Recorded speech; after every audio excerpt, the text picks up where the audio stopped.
Esta es la segunda parte del estudio que estamos haciendo de cómo orar por el esposo perdido, por el esposo inconverso, por esa persona que está perdida en el mundo. En la primera parte del estudio te dejé dos herramientas importantes, que es para que aprendas a usar el getway.com, donde puedes encontrar un versículo y sus diferentes traducciones, y también te dejé el enduringword.com, donde puedes encontrar los estudios bíblicos que hay de cada capítulo de la Biblia. Ambos te van a aportar un conocimiento para enfocar mucho mejor tus oraciones. Y no te olvides que una de las partes más importantes de este proceso de orar por la conversión del prójimo depende del testimonio que nosotros estamos dando. Va a ser muy hipócrita que pidamos por una persona algo que ni siquiera ha pasado en nuestras vidas. Y que a la misma vez, cuando nosotros hemos visto qué sucedió en nuestra vida, eso nos va a dar un nivel de fe para creer que puede pasar en la vida de los otros. Entonces ahora en este video vamos a ver unos versículos que me encontré que podemos basarnos en esas verdades para pedir y bendecir la vida de ellos. Segunda de Pedro 3:9. El Señor no tarda su promesa, según algunos la tienen por tardanza, sino que es paciente para con nosotros, no queriendo que ninguno perezca, sino que todos procedan al arrepentimiento. Con este versículo podemos tener en cuenta que el Señor sí quiere que todos alcancen su misericordia, se arrepientan y sean salvos. Está en el plan de Dios la salvación de todas las almas. Entonces nosotros oramos para que en fe pedimos para que esa persona se pueda dar cuenta que tiene un Dios que lo quiere salvar y solo necesita arrepentirse. Lo bendecimos con la capacidad de entender esta gran verdad y la necesidad que tiene de arrepentirse para ser salvo.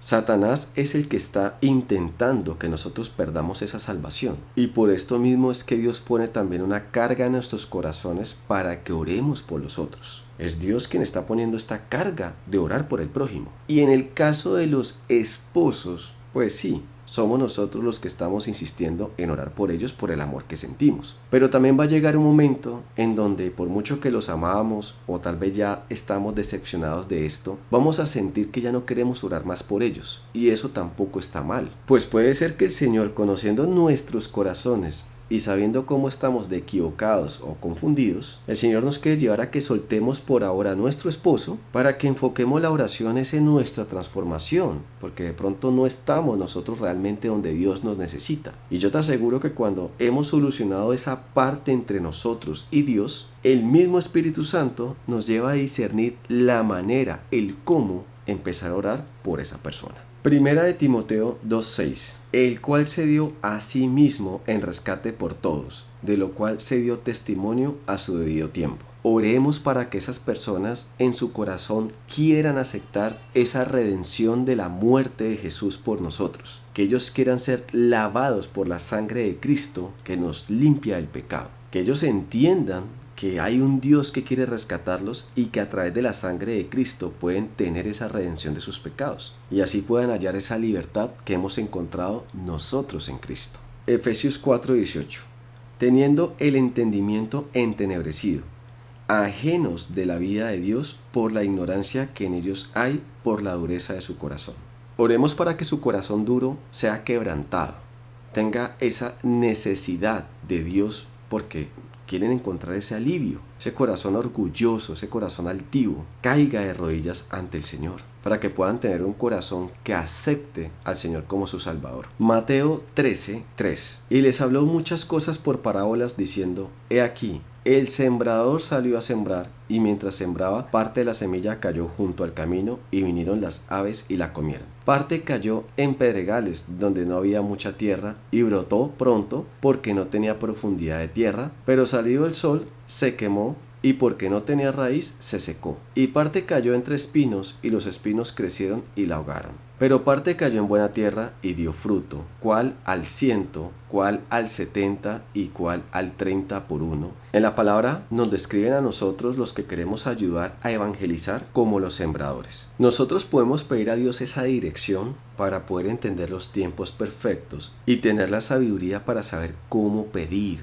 entender qué decir, cuándo hablar, cuándo callar. Que es mejor por ahora solo hacerlo en oración, porque no sirve de nada decírselo a sus oídos. Pero ante todo esto no olvidemos que como sembradores nos hablan de que nosotros regamos la semilla, pero la semilla también puede caer en diferentes partes y tierras. Y de cada tierra que hemos sembrado, pues veremos esa semilla. Pero no podemos perder de vista que nosotros hacemos el trabajo de orar, de dar el testimonio.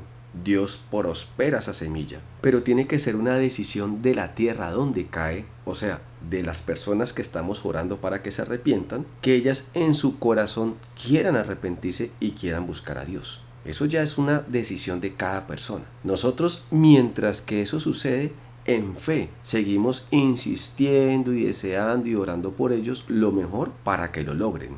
Es la única manera sabia y profunda de esperar esa conversión del prójimo, pero no podemos perder de vista que va a ser la decisión de él si quiere venir a este camino.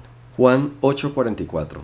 Vosotros sois de vuestro padre el diablo, y los deseos de vuestro padre queréis hacer. Él ha sido homicida desde el principio, y no ha permanecido en la verdad, porque no hay verdad en él. Cuando habla mentira, de suyo habla, porque es mentiroso y padre de mentira. Oremos para que estas personas tengan la sabiduría, la inteligencia para comprender que también están siendo engañados por Satanás. Que sus ojos espirituales sean abiertos a la verdad de Cristo para que puedan distinguir que en el camino en el que están es en el que Satanás nos está guiando para hacernos perder. Oramos en fe para que ellos puedan ver esa verdad y vengan arrepentidos al Señor. Segunda de Pedro 2. Pero hubo también falsos profetas entre el pueblo, como habrá entre vosotros falsos maestros, que introducirán encubiertamente herejías destructoras y aún negarán al Señor que los rescató, atrayendo sobre sí mismos destrucción repentina. Y muchos seguirán sus disoluciones, por causa de los cuales el camino de la verdad será blasfemado. Es una realidad que en los tiempos de hoy hay muchas iglesias enseñando una doctrina equivocada. Pero también es cierto que cada persona está donde quiere encontrar lo que está buscando. Por ejemplo, esas doctrinas que hablan de la prosperidad, de ser ricos, de que Dios quiere nuestra felicidad, están llenas de gente porque es eso lo que quieren para sus vidas. No están buscando realmente a Dios. Porque cuando nosotros estamos buscando a Dios en oración, intimidad diaria, leyendo su palabra, alabando, en ese alimento espiritual, el Señor nos lleva a discernir que hay cosas que estamos escuchando, viendo o haciendo que no son de Él. Sí,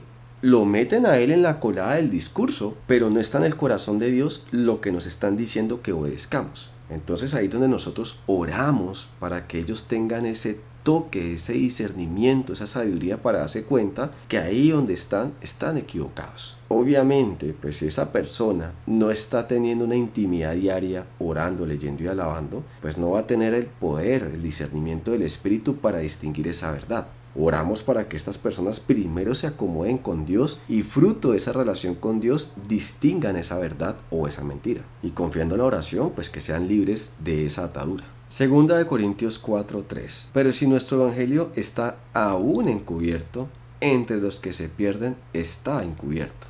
Este versículo nos habla de que el evangelio está aún todavía escondido a muchos ojos, no lo han visto.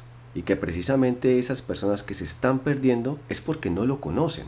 Aquí es donde entramos a orar porque los inconversos están espiritualmente ciegos, para que se rompa ese velo de sus ojos, para que puedan ver esa verdad. Ese velo espiritual se rompa y permita ver la verdad que Dios tiene para ellos. Hechos 26:18. Para que abras sus ojos, para que se conviertan de las tinieblas a la luz y de la potestad de Satanás a Dios, para que reciban por la fe que es en mí perdón de pecados y herencia entre los santificados. Oramos puntualmente para que esos ojos sean abiertos y se conviertan de la oscuridad a la luz, de esa potestad de Satanás a la de Dios, para que reciban ese perdón de sus pecados y tengan esa herencia entre los santificados. Que ellos también se den cuenta que en Cristo hay libertad, que ellos ahí pueden ser perdonados y con la sangre de Cristo ser limpiados de todas sus transgresiones, de todo su orgullo, de todo lo que han hecho mal, y al ser limpios, liberados, puedan disfrutar esta nueva vida que hemos recibido a través de Cristo. Mateo 13:15. Porque el corazón de este pueblo se ha engrosado y con los oídos oyen pesadamente, y han cerrado sus ojos para que no vean con los ojos y oigan con los oídos y con el corazón entiendan y se conviertan y yo los sane. Oremos para que sus ojos sean abiertos y ellos puedan verse como pecadores, se den cuenta de las equivocaciones, los errores que están cometiendo. Y al darse cuenta de estos errores también puedan oír la palabra de Dios para que hayan esa libertad, cómo encontrar esa redención, ese perdón de sus pecados, para que se arrepientan y vengan a Cristo. Eclesiastés 1:2. Vanidad de vanidades, dijo el predicador. Vanidad de vanidades, todo es vanidad. Oremos para que esas personas que están tan entregadas a ese pecado que los tiene felices, se den cuenta que esa felicidad ahí no está. Que ellos puedan sentir que por mucho que están siendo felices con cosas que van en contra de Dios, no es real. Para que ellos sientan en su corazón la necesidad de buscar la felicidad en el Señor, el gozo que viene del Espíritu. Ahí es donde necesitamos que ellos se den cuenta que esa felicidad que tiene el mundo a la final se va a convertir en amargura. Esa felicidad que hoy los tiene a ellos atrapados los está condenando a muerte, no para vida. Entonces que ellos puedan distinguir dónde está el verdadero gozo del Espíritu, que realmente no tiene nada que ver con las locuras de este mundo. Yo me encontré que las personas dicen que en Juan 6:44 le podamos pedir al Espíritu Santo en el nombre de Jesús que traiga a esas personas para que vengan a tener un encuentro con Cristo. Pero la verdad es que yo tengo algo del Espíritu del Señor que me dice, me hace sentir que no, esa no es la manera. Realmente Dios en su corazón ya nos quiere salvar a todos. Todos venimos a Dios es porque el Espíritu Santo nos inquieta. Es en el tiempo perfecto que Dios manda su mano y la persona está dispuesta a agarrarse de ella. Pero sigue siendo la voluntad de la persona la que quiera agarrarse de ella. En fe y en lo que conozco del Señor, no le encuentro el sentido a usar esa parte de la Biblia de que nosotros mandemos al Espíritu Santo a que traiga a una persona a Dios. No tiene lógica. Contradiciría mucho de los versículos que nos dicen que hay un tiempo perfecto y que es el Espíritu Santo quien inquieta los corazones. O sea, este es un asunto entre las personas y Dios. Lo que sí veo yo que nosotros realmente podríamos ver de este versículo es que cuando suceda ese encuentro entre las personas y Dios, ellos obviamente van a querer mirar a su alrededor como que quién les enseña, quién les ayuda a buscar a Dios. Y esa es la parte clave donde creo que nuestro testimonio, lo que nosotros hemos sido ganados en Cristo, va a ser inmensamente importante y también útil para que podamos recibir a ese neófito, a esa persona que apenas está abriendo los ojitos como un bebé que no puede ver nada, y nosotros seamos esa luz prudente y sabia que no vamos a dañar sus ojos, no vamos a terminar cerrándoselos de nuevo, sino que al contrario vamos a poder en el Espíritu del Señor saber cómo alimentarlo, como dándole esa lechecita de seno, que es lo que por ahora ellos pueden recibir, que es donde nuestro amor y misericordia los puede acompañar de la manito para que caminen sus primeros pasos hacia el Señor. Ahí es donde yo creo que realmente Espíritu Santo,